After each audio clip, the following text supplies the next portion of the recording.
Hello mga momshies, sa video na ito naisipan ko naman gumawa ng motor and car shampoo.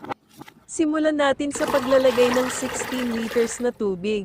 Isunod ang surfactant at huwag muna hahaluin, hayaan na matuno muna ito bago haluin.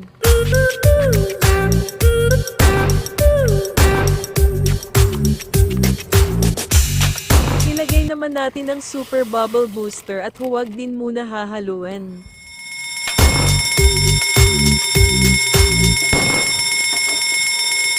Makalipas ang 20 minutes ay haluin na ang mixture.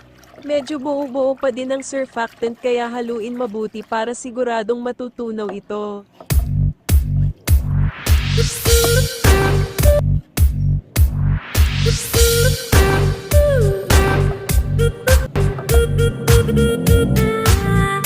Pagkatapos ay ilagay ang premium scent na bubble gum. E-shake na mabuti bago ilagay o ihalo sa mixture.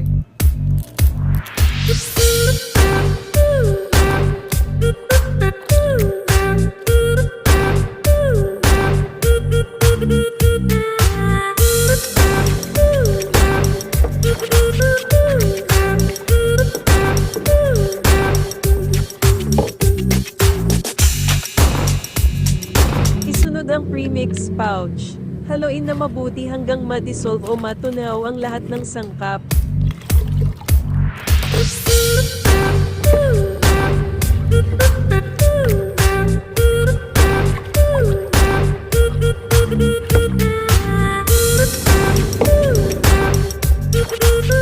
Pagkatapos ay ilagay na ang sodium chloride at haluin mabuti ang mixture.